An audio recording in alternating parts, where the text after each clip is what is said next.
sengketa garpit, sengketa lahan sengketa di dalam sengketa tanah luas, sengketa lahan pul, sengketa lahannya diduga lahan sengketa. Perkenalkan, nama saya Mailani Sari dengan NIO 556489, Prodi Manajemen dan Penilaian Properti Universitas Gadjah Mada.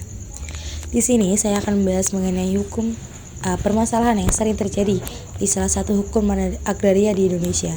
Sengketa tanah merupakan salah satu permasalahan yang masih sering terjadi di hukum agraria Indonesia. Salah satunya adalah sengketa tanah di wilayah Cambing 3 yang melibatkan dugaan timbang tindih sertifikat di atas bidang yang sama.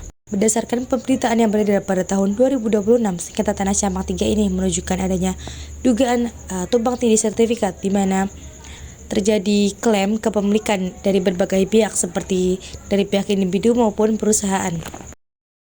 Badan Pertahanan Nasional melakukan peninjauan langsung ke lokasi dan menemukan adanya indikasi tumbang tindih sertifikat, di mana satu bidang tanah memiliki lebih dari satu sertifikat di atas nama yang berbeda.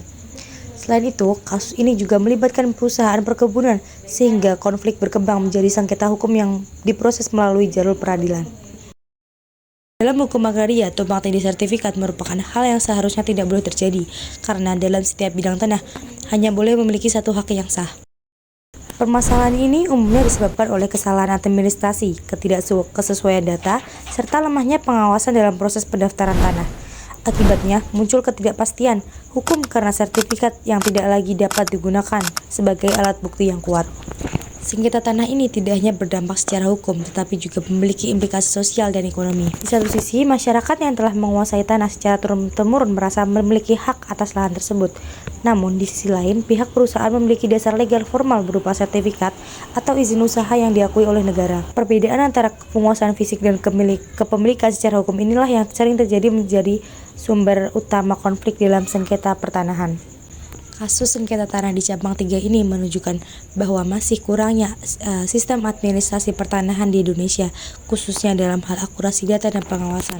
Oleh karena itu, diperlukan upaya pembenahan yang lebih serius dari pemerintah dan instansi terkait untuk menciptakan kepastian hukum di bidang pertanahan. Dengan demikian, diharapkan sengketa serupa dapat diminimalisir di masa yang akan datang, serta keadilan bagi seluruh pihak dapat terwujud. Sekian observasi kasus dari saya, bila ada kurangnya, mohon maaf. Terima kasih.